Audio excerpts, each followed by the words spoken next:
Assalamualaikum warahmatullahi wabarakatuh. Kami dari kelompok 3, subkelompok 2, angkatan 4, peserta Latsar CPNS tahun 2022 Kabupaten Bangka Tengah akan mempresentasikan modul pembelajaran dari agenda 1 yang berjudul analisis isu kontemporer. Ada latar belakang 3 poin dari pembelajaran ini. Yang pertama itu tujuan reformasi birokrasi pada tahun 2025 untuk mewujudkan birokrasi kelas dunia. Kemudian Undang-Undang Nomor 5 Tahun 2014 tentang aparatur sipil negara. Kemudian kemampuan mengidentifikasi faktor-faktor yang mempengaruhi perubahan lingkungan strategis dan analisis isu-isu kontemporer pada agenda pembelajaran bela negara. Kemudian tujuan pembelajaran ini adalah untuk mampu memahami konsepsi perubahan dan perubahan lingkungan strategis melalui isu-isu strategis kontemporer sebagai wawasan strategis PNS dengan menyadari pentingnya modal insani. Kemudian kita masuk ke perubahan lingkungan strategis. Perubahan adalah sesuatu yang tidak bisa dihindari dan menjadi bagian dari peradaban manusia. Fungsi dan tugas PNS itu ada 3. Yang pertama, melaksanakan kebijakan publik, kemudian memberikan pelayanan publik, serta mempererat kesatuan dan kesatuan negara Republik Indonesia. Menjadi PNS yang profesional itu ada 6 poin yang dapat menjadi contoh, yaitu mengambil tanggung jawab, menunjukkan sikap yang positif, mengutamakan keprimaan, menunjukkan kompetensi, serta memegang teguh kode etik.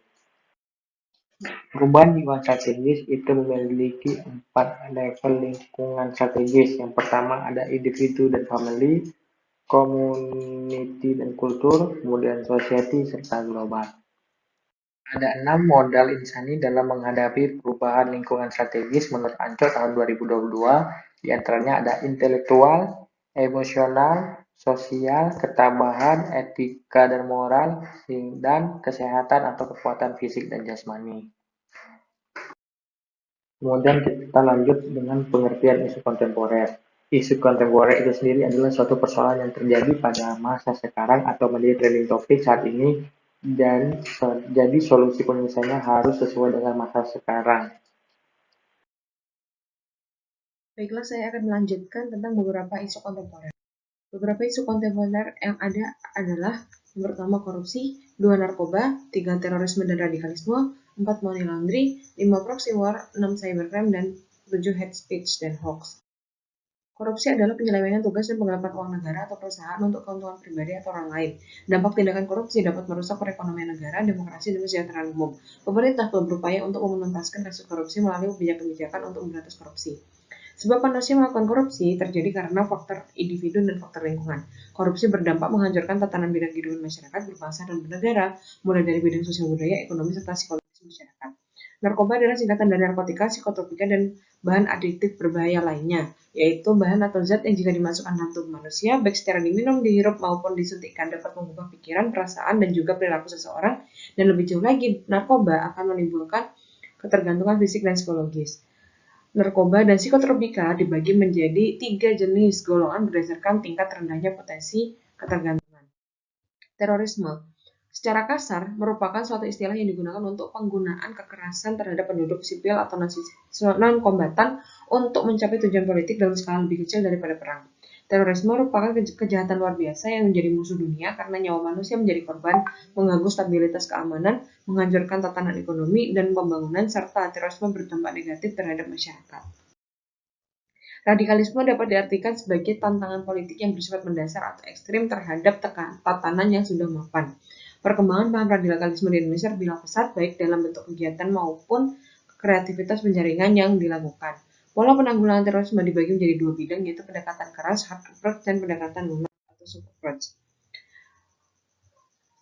Radikal terorisme adalah suatu gerakan atau aksi brutal mengatasnamakan ajaran atau agama golongan, dilakukan oleh sekelompok orang tertentu dan agama dijadikan senjata politik untuk menyerang kelompok lain yang berbeda pandangan. Money laundering dalam terjemahan bahasa Indonesia adalah aktivitas pencucian uang. Tentu terjemahan ini tidak langsung dapat kita artikan begitu saja. Kemudian proxy war. Menurut pengamat militer dari Universitas Pertahanan, Yono Repsodiprodjo menyebutkan proxy war adalah istilah yang merujuk pada konflik di antara dua negara, di mana negara tersebut tidak serta-merta terlibat langsung dalam peperangan karena melibatkan proxy atau kaki tangan. Media massa dan media sosial. Media massa berbicara atas nama lembaga di tempat di mana mereka berkomunikasi, sedangkan media sosial merupakan situs di mana setiap orang bisa membuat webpage pribadi kemudian terhubung dengan kolega publik untuk berbagi informasi berkomunikasi. Berkembangnya media massa dan media sosial ini berdampak pada masyarakat, dampak langsung dan tidak langsung, yaitu antara lain cybercrime, hate speech, dan hoax. Baiklah, saya akan melanjutkan presentasi mengenai analisis isu kontemporer, di mana di sini yaitu mengenai teknik analisis isu. Isu kritikal secara umum terbagi ke dalam 3 kelompok berbeda berdasarkan tingkat urgensinya, yaitu current issue. Isu ini merupakan kelompok isu yang mendapatkan perhatian dan sorotan publik secara luas dan memerlukan penanganan sesegera mungkin dari pengambil keputusan. Yang kedua yaitu emerging issue, yang merupakan isu yang perlahan-lahan masuk dan menyebar di ruang publik, dan publik mulai menyadari adanya isu tersebut.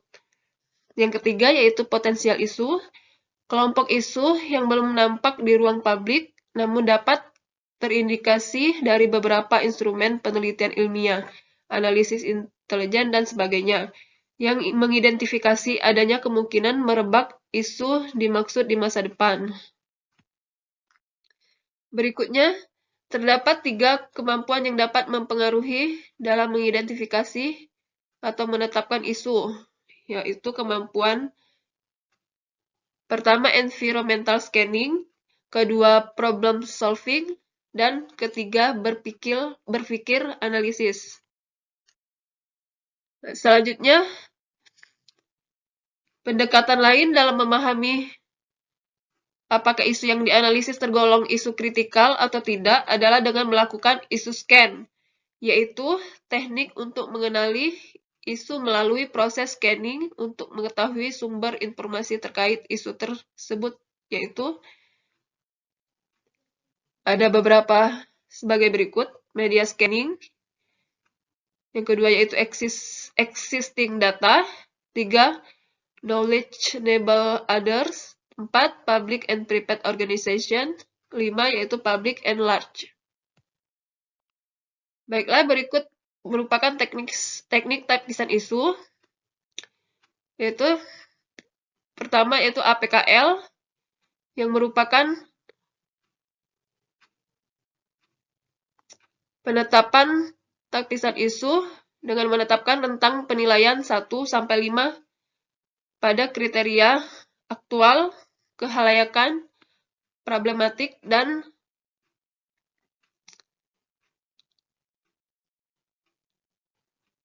kelayakan.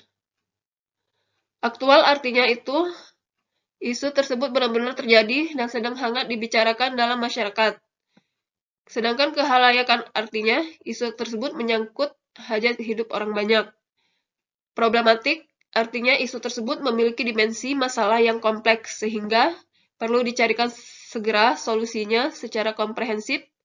Dan kelayakan artinya isu tersebut masuk akal, realistis, relevan, dan dapat dimunculkan inisiatif pemecahan masalahnya. Adapun teknik tapisan yang kedua yaitu USG, alat bantu tapisan yang menggunakan kriteria USG dari mulai sangat USG atau tidak sangat USG, yaitu urgensi di sini seberapa mendesak suatu isu harus dibahas, dianalisis, dan ditindaklanjuti. S di sini yaitu seriousness, yaitu seberapa serius suatu isu harus dibahas, dikaitkan dengan akibat yang akan ditimbulkan. Dan G di sini yaitu growth, seberapa besar kemungkinan memburuknya isu tersebut jika tidak ditangani segera. Teknik analisis isu yaitu bisa menggunakan teknik mind mapping. Yang kedua juga bisa fishbone diagram. Dan yang ketiga yaitu teknik SWOT. Demikian penjelasan dari kami. Terima kasih.